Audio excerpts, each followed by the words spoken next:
Morning and welcome, Pick Radio News Hour. Joe and Jason on this Monday. I hope it finds you well out there. I hope you all had a fantastic weekend. We've got a lot going on. Matter of fact, right now, as we speak, the trial with the TSSB with Texicoin is in progress. Bobby is testifying as I speak, so I was tuning into that. You can follow that. The judge in the case allowed for us, per our request, to have it streamed on the Texas State Security Board's YouTube channel. So if you are so inclined and want to watch the action, so to speak, you can do that. If you need the URL, I guess that's what they call it, right? You can call it, but I think you go to YouTube and punch up Texas State Security Board, and I think it would come up. Again, we've been talking about this for a long time. We are extremely confident in the outcome, but you know what? This is why they have the trials and the hearings, and we'll see exactly what gets ruled on with this tonight, 6 o'clock. Barrio Brewing, right at the Deer Valley Airport. It's inside the Deer Valley Airport. We are having a huge Texicoin, Iskander, and Nectar Pay. That is the one of the many utilities that are coming to support the Texicoin project. We will now. I guess I have to say, as long as UPS delivers it when they're saying they're delivering it. I'm supposed to have this stuff here in the next couple of hours. We'll have it on display. You guys are going to want to make sure you are in attendance. I know that it has been, a tough, 8 months for Texicoin. We are, and I think you're already seeing it, right? Things are starting to turn here. And as the utility comes out, which, by the way, just in case people don't know, the utility is not part of this court proceeding. Matter of fact, really, the only thing the court proceeding is about is whether or not we can continue to offer, because right now we haven't been, offer Texicoin packages to people in Texas. That is essentially what this trial is all about. But having said that, guys, you got to learn what you're doing. If you missed, and for you know what, I'll say this. I had no interest in selling any of my Texicoin a year ago. Right, and of course, a year and a month ago, something like that, maybe a year and 2 months ago, we got up to like $7. But obviously, then we saw it go down to like 7 cents. Now it's like 33 cents, and we think we're on our way to much higher levels. Let's be more prepared this time around. Some of you, and again, some of you may have no interest in selling any. Matter of fact, well, look at me, right? I've been doing nothing but buying. I bought again this weekend. But some of you may decide, hey, you know what? if you were not taking, for some of you, right? Some of you, hey, I bought a package and that's all I've ever done. I haven't done anything else. I just bought a package. You may decide as the price elevates, hey, I want to take some profits down. Right? Or, hey, I want to at least get my money back, right? My initial investment back. I think all of us, and I don't want to speculate. Like I said, I don't know, but this is just what I think. Everybody is going to have the opportunity, I believe, to be able to do that in the very near future. So get to this meeting tonight. We're starting to fill up finally. I mean, I have to talk a little nasty to you guys. Get there. I want you to understand what is coming. Plus, I'm going to be giving you opportunities to help continue to drive the price of Texicoin and Iscandercoin even higher. Doesn't cost anything. No, do you have to put $9.95 or $89.55? No. It's just simply using the utility that we're going to be showing you tonight. If you have not RSVP, do it right now. Just call the 800 number, 800-951-0592. Tell us who you're bringing. Bring yourself. Bring your wife. Bring your friend. We don't care. We're going to feed you. I've got Eddie Allen. I'm talking, if you want to talk to a guy that is like right next to Bobby, it's Eddie Allen. He's going to be at the event today. It's going to be awesome. It's going to be very informative. I hope you RSVP. 800-951-0592. So, last call here, guys. If you have not RSVP'd, of all the, and we've done a lot of these, some of them better than others. This will be different than any of the previous ones we've ever done, and I think it's going to be, I know I'm super excited, so I hope you guys are as well. So get out there, you know what, if nothing else, you get some free food, right? If nothing else, you get some free food. All of you out there that, hey, maybe you haven't even joined Texicoin or have anything about it. If you want to go and just check it out, call an RSVP. Having said that, listen, we got a special guest today. And it's my fault. I will say this. I've been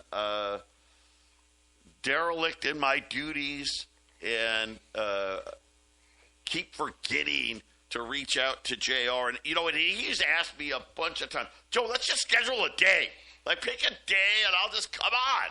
I'm like, yeah, okay, well, you know, I don't know. I'll get back to you. Yeah, I guess we probably, you know, why make it simple? That's what I always say. But we have JR back. JR, happy Monday. I know you're going to be at the meeting tonight, but welcome back, and I'm glad you're able to join us today. Thank you so much. I'm glad to be with you guys. So while you were gone a couple weeks ago, Jason, I listened to the show. You should have had me on. I could have been your co-host, but you did great. I mean, you know, the history, that's something that I'm not very well aware of. But the most important thing I came back with, Jack, your son Jack, Sophie Cunningham, let the two meet and see where that goes. That was the highlight of my week, was the fact that Jack might be a little picky on the height of Sophie Cunningham. Oh. We had some fun with that, Joe, when you were gone. You know what? I'm not surprised. But fun is good. Listen, got to have a little fun once in a while. Apparently, Jack is not tall enough. She has a... I think Sophie Cunningham's, at least for a guess, she's on the taller side of things. She said that one of her standards is there has to be a taller man, and Jack is, I think, either slightly shorter than her or her height. So it's I guess he's a no-go. Maybe he's too young, too. You know, I will say this, because we did bring up, gosh, we are talking WNBA all the time now. But on the half-empty cup, we talked about DeAndre, whatever, I forget her name, Carrington, the black player who tweeted out white privilege after she, bitch-slapped Sophie Cunningham and got ejected. It's so funny is apparently Carrington, the black athlete, her dad was a former NFL player, apparently a good one, came from a very upbringing, right? Went to private school, went to college at Stanford, hardly a child of white privilege in any stretch of the imagination.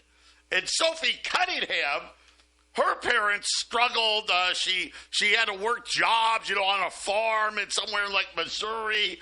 Kind of funny, right? That the black athlete who had a very, parents were very successful and had a what we would call a upper middle class upbringing is calling out for white privilege. But now, what does that have to do with the price of tea in China? Absolutely nothing. Before we get into this, quick look at the markets. The Dow's down almost 200. The S&P's down 7. The NASDAQ's up 40. The 10-year note going the wrong way, 471. Let's keep our eye on the Japanese 10-year. Yes, I know. We talk a lot about the Japanese. 293. I know you're like, what? Why wouldn't we pay more to borrow U.S. dollars than what Japanese pays to borrow yen? Well, let me just tell you this. This is like the equivalent of the U.S. 10-year note being like 7 or 8%, maybe even 9%. 3% 10-year note in Japan is considered pretty devastating. Crude oil is flat right now as nobody can really decide. Nothing's changed, okay? No, there's no deals. Nothing's open. Gold's up 50. No shock. 44.25. Almost 44.30. Silver, here it comes. Up $1.75. 66.35. I don't know how. I think sometimes I asked Jason, I'm like, are you sure the show is going out there? And I know it is, because people, you would call and say, I can't get the show right, so I know you're listening. I have still a bunch of rolls of 1994 Silver Eagles at $1,500.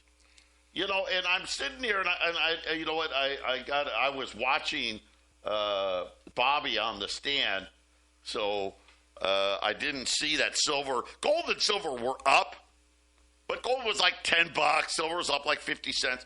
I didn't see this big move. I will say this.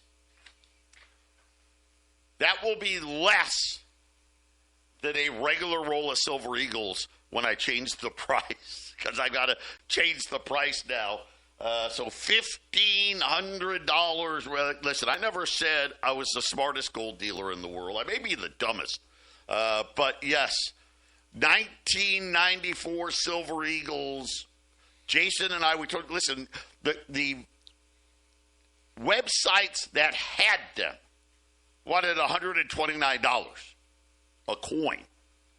A coin, $129. By the way, you want one coin? I got some individuals at $80. But just to give you an idea, they're saying they can sell 1994 rolls of Silver Eagles for $2,580. Yeah. I'll just sell them for $1,500. That's the difference. 800-951-0592. But I asked JR to join us today because what's been going on not only with Iran, We've been talking at the end of last week about the problem with the Treasury and the U.S. debt. Matter of fact, what are we, something like less than $75 billion away now from $40 trillion. The United States Treasury had to team up with the Bank of Japan to try to save the yen, which doesn't look like it worked. Why? Because, well, Japan was like, well, if you don't help us, we'll have to sell even more U.S. debt. Then the Treasury had to announce, okay, debt's getting really big again. We got to increase the auction sizes. And if you remember at the end of last week, we had a 10-year auction on Wednesday, a 30-year auction on Thursday. Those were the two long-dated auctions last week, and they were terrible. To the point that there is now talk that the Treasury will have to lower the size of these longer dated Treasury auctions because nobody wants to buy them. And already, right, we're rolling over so much short-term debt. Jason and I, we were telling you last week, every 2 years, we're going to be having to resell upwards of $25 to $30 trillion. And you think, well, gosh, the debt's only 40. Why so much? Well, because they've been loading it up all in short-term debt. And then Friday, the hammer came out. And who was it? Gosh, I may get it wrong. I want to say it was UBS.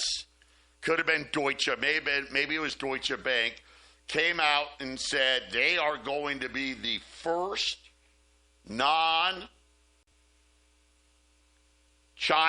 bank to clear trades. And when they're talking about trade, they're talking about trade, actual trade in renminbis. In other words, giving Europe the opportunity, because remember what we've been talking about. It was Deutsche Bank. Deutsche Bank is the one. All of the central banks around the world are all trying to do the same thing. Nobody disputes that they need to have some dollars. Nobody. What is being figured out is how can they hold the least amount possible. And JR had sent me a text, and it really kind of fits in with all of these things. So, JR, share with us that text. You sent me that text last week, and then I was like, hey, why don't you come on Monday? Let's talk about this. What have you been seeing?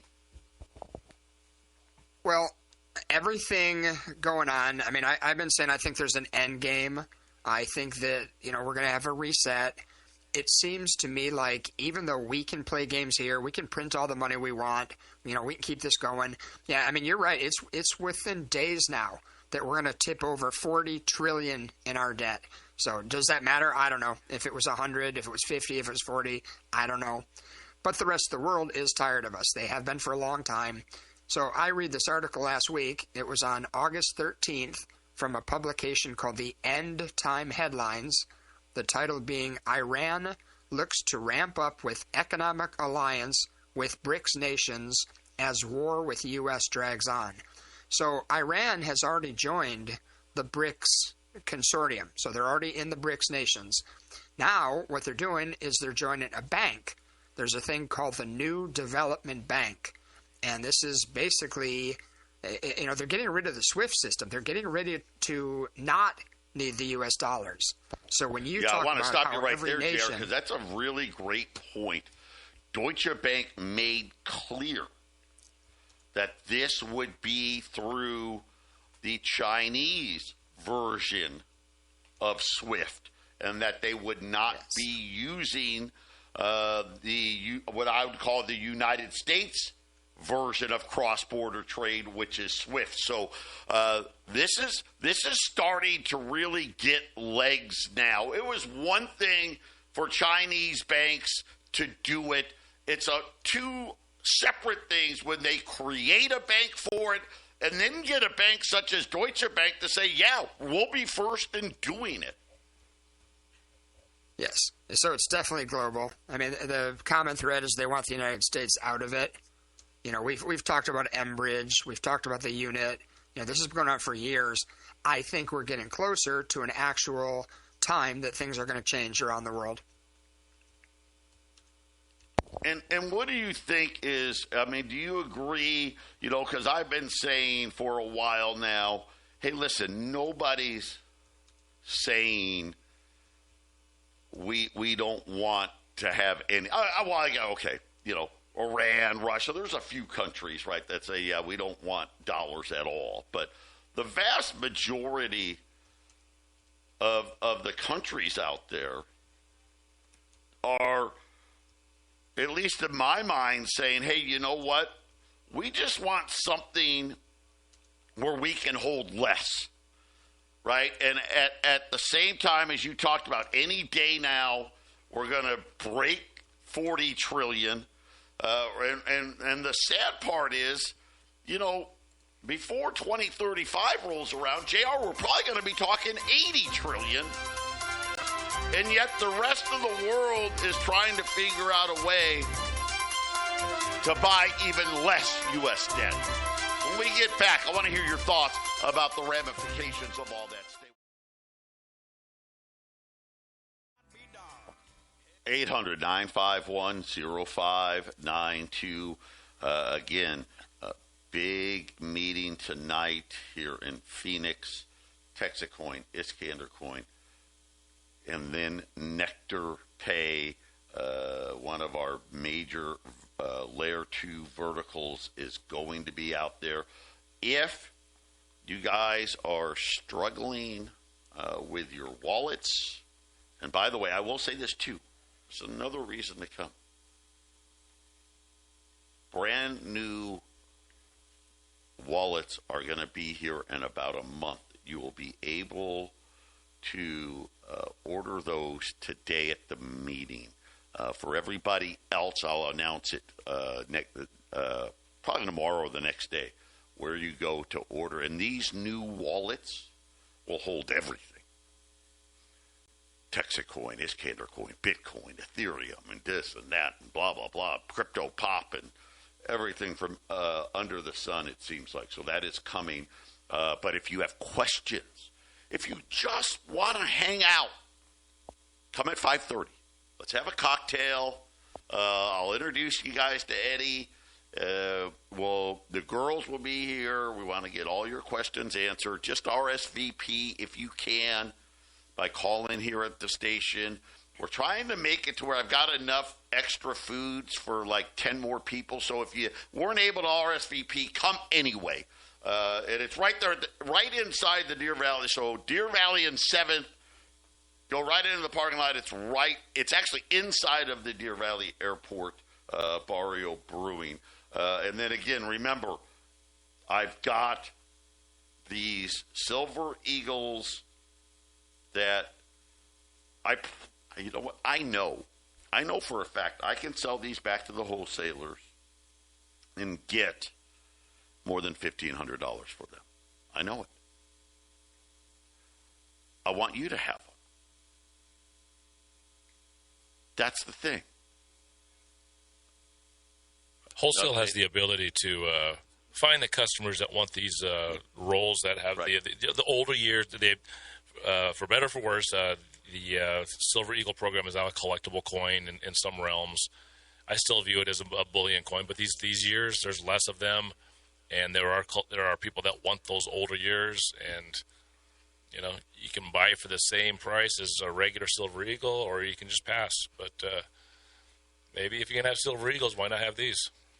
Yeah, right. $1,500 for the roll. If you want it individual, they're $80 at 800-951-0592. So JR, before the break, you know, JR is talking about Iran. And, of course, obviously the United States, right, we're going to, I don't know, apparently we've got even more tariffs of some kind, that we can use. And this is why, one of the big reasons why the rest of the world wants to hold less dollars is kind of this stuff, right? Well, if you don't do what we like, we're going to punish you and take your money, not let you trade, not let you use SWIFT. And now maybe the worst timing ever, because our debt is on full explosion. July's deficit alone, think about this, 1 month, no COVID. By the way, this included no Iran money. $423 billion in a single month. But JR, this is something I know you've been watching this quite a bit, right? Where you're seeing a lot of countries in the rest of the world putting away gold, trying to hold less dollars, and now Deutsche Bank, the first major non-Chinese bank in the world, to not only say the clear cross-border trades in renminbi, they also say we'll use the Chinese version of the SWIFT system. What kind of impact do you think this is going to have? Well, I mean, I'm never considered an optimist. I'm not a pessimist. I'm a realist. I mean, I'm trying to look at what's coming 5 years, 10 years, 20 years out. And quite frankly, we're not in it. I mean, we've talked about stablecoins and the Genius Act. We've talked about how this country has already started getting ready to be self-sufficient because we know the rest of the world is not going to put up with us. So our debt's going to tip. I mean, we're basically going to be closed off. When I read this about Iran joining that bank, it was odd because I had also read that day about the United Arab Emirates giving money to Iran. So I started poking around a little bit, and when I read things on the surface, I know what they feed us, then I try to think about how it really plays out. I want to read something I did a screenshot of. So this is just what ChatGPT says about UAE. It says here, financial transfers from UAE to Iran. The United Arab Emirates has reportedly agreed to release billions of dollars in frozen assets to Iran. This agreement is aimed at stopping Iranian attacks on the UAE. The total amount involved is estimated to be between 10 billion and 20 billion, with approximately 3 billion already delivered. So I thought we were partners with the UAE. They're giving billions of dollars to Iran.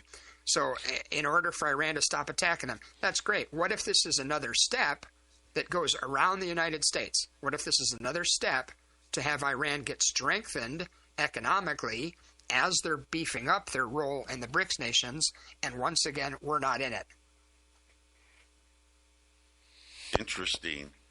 This morning, Donald Trump said that if Oman, okay, so remember now, Oman's on the other side of the strait.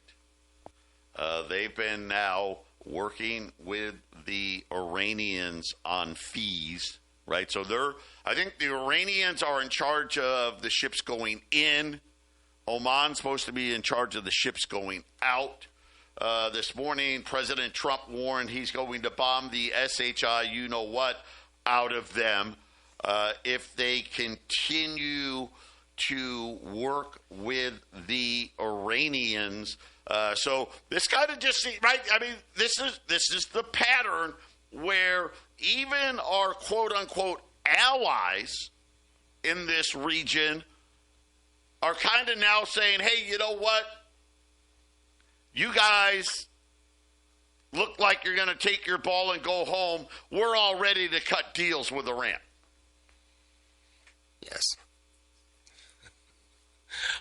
I'm gonna go wait and see. It sure seems like that anything that goes on in that part of the world has to be rubber stamped by the United States military. Why do I get the feeling that a negotiation has been struck, and we have to have Iran be this enemy element? Because anytime we need to boost the price of oil for an inflative cycle, we can't have them be our friends. How come nobody talks about Venezuela anymore, Jr.? What about how the financial dealings going on between the United States and Venezuela? With the Maduro regime still sitting there. I'm so glad you brought that up.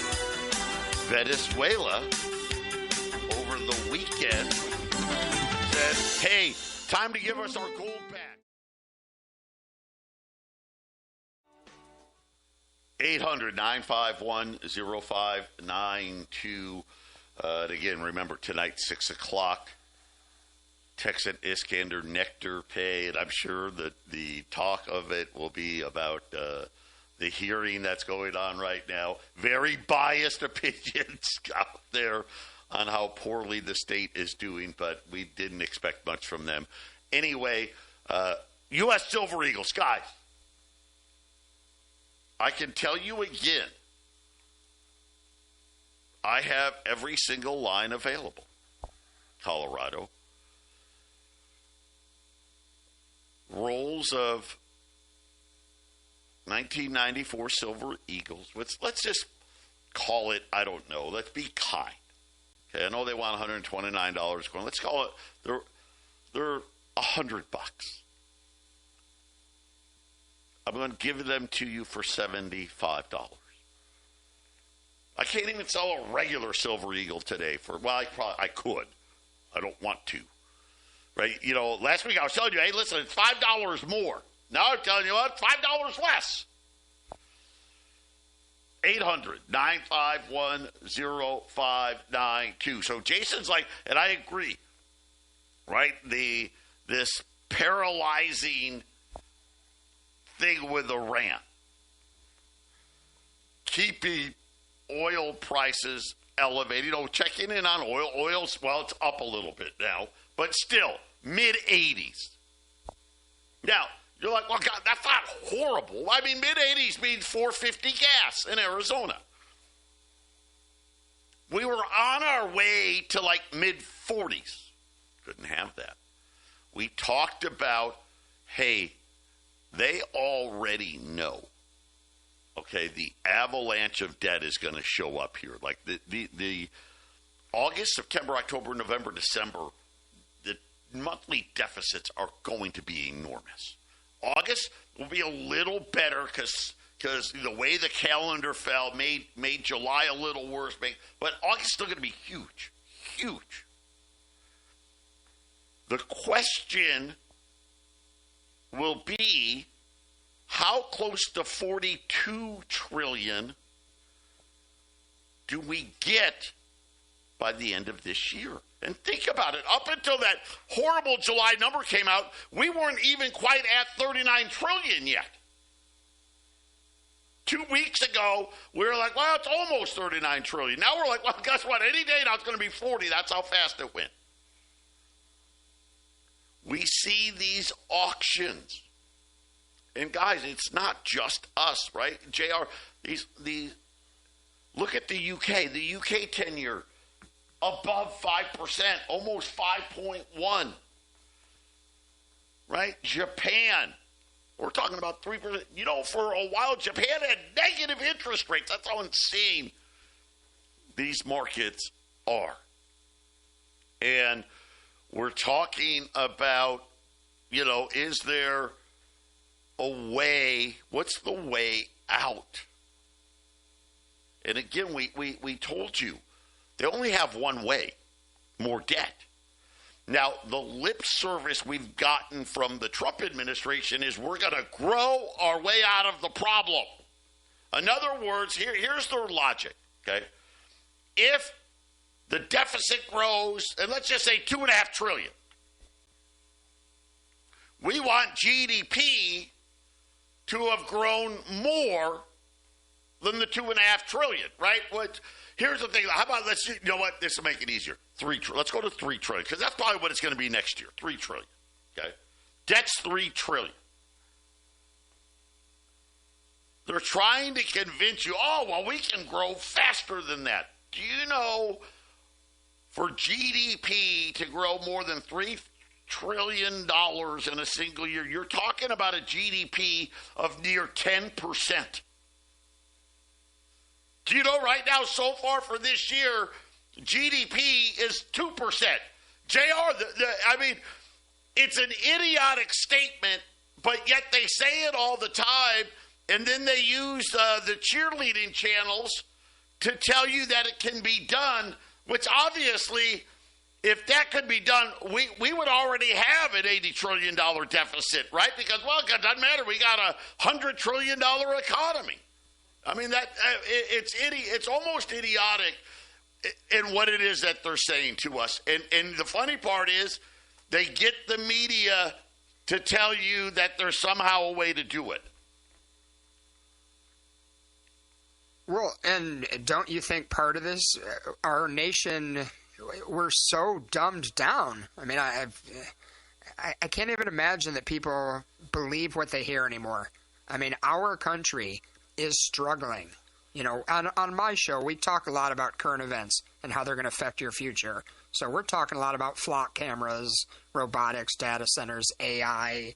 You know, we're talking about everything being dramatically different in the upcoming years. You're talking about traditional things that we're supposed to be able to control. We have a Federal Reserve for a reason, which, by the way, isn't federal and has no reserves. I mean, the consumer is so dumbed down, they'll believe what they're told until the end when the government pushes the button and we have a grand reset. Or maybe not the government, maybe the overlords, maybe the New World Order comes in. I look at everything going on, and I'm startled that people aren't getting nervous. You are. Your listeners are aware. We are. We see it. We're going to be collateral damage to the changes. So I don't know, but football's coming up, so who cares about all this? That's right. Maybe in Arizona we got a chance, right? Because the Cardinals are going to be, they're going to be the Cardinals. So we get excited for football season, and then usually by week 4 or 5, I'm sitting there going, let's just lose every game, right? Let's lose every game so we can get the best pick possible. But when we get back, Venezuela's government that is in power, and I didn't even know they had it, and the opposition have teamed up. Big surprise. What is it that they want to do? It's got to do with gold. I'll tell you about that when we get back. 800-951-0592. Again, RSVP to the meeting tonight. 6 o'clock, Barrio Brewing. Come early with questions. Come early and let's have a drink together. How's that? I'll be there at 5:30. We'll eat from 6 to 6:30. Meeting 6:30 to 8, and then everyone can be on their way. U.S. Silver Eagles, again, 1994 is $1,500. Very quickly, maybe even in Venezuela. I don't know, maybe everyone is on the same side. Apparently, the Venezuelan Maduro government and the opposition issued a joint statement confirming they are working to recover Venezuela's international reserve asset held at the Bank of England. Venezuela saying, hey, it's time that you give us our gold back. They have about $4 billion worth of gold. The UK, about 31 tons, still refusing to do it. I mean, probably because they don't have it to give them, would be my guess. But at least everybody in Venezuela is uniform. Yep, we want it back. But, JR, the Treasury Secretary just issued, and I want to share this with everybody, and it looks like they are now back with the Genius Act, calling on Congress to deliver the Genius Act, establishing framework and clear rules, ready for this, of the road for payment, stablecoins, and treasuries, and move quickly to implement that framework. So what does this mean? Well, it means the Treasury's like, we don't have enough people to buy all this debt. In the Genius Act, part of the thing is they're going to allow these stable coins to stick around, right, because digital money is coming. But, JR, the one thing they've got to do is buy U.S. Treasuries. And they are. On steroids. And how many people know that?